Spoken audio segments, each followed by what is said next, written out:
Minneapolis Federal Reserve terms Bitcoin useless pieces of paper, asserts that it prevents governments from running permanent primary deficits.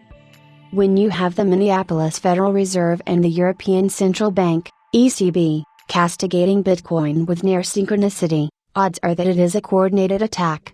Yet, some of the hallmark characteristics of Bitcoin that these monetarists so vehemently attack are, confoundingly, the ones most cherished by Bitcoin maximalists, hinting towards a fundamental schism that refuses to yield to any attempt at reconciliation. H1 greater than government-backed papers on Bitcoin less than /H1 greater than.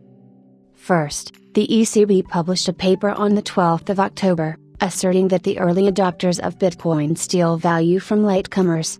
The paper notes, the new Lamborghini, Rolex, villa, and equity portfolios by early Bitcoin investors did not stem from an increase in the economy's production potential, rather, they are financed by diminishing consumption and wealth of those who initially do not hold Bitcoin.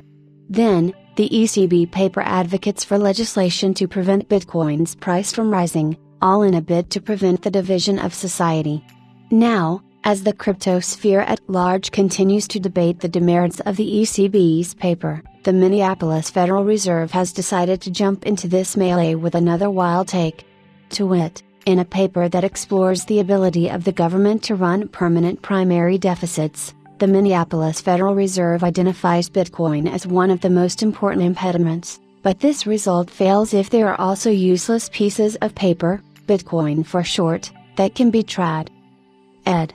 The paper also calls for either a blanket ban or a tax on Bitcoin to allow governments to run perennial deficits. A legal prohibition against Bitcoin can restore unique implementation of permanent primary deficits, and so can a tax on Bitcoin at the rate R, G, and GT, 0.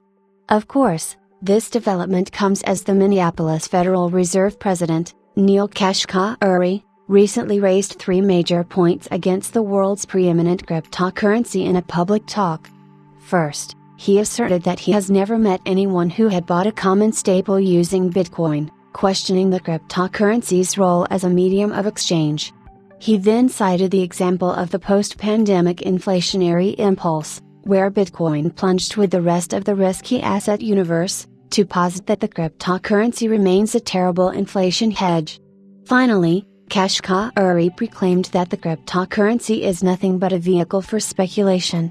The cryptocurrency's improving fundamentals. Interestingly, these papers come at a time when the world's apex cryptocurrency is near its all-time highs.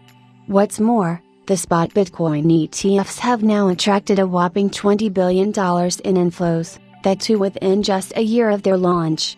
For context, it took gold ETFs 5 years to attract this quantum of inflows.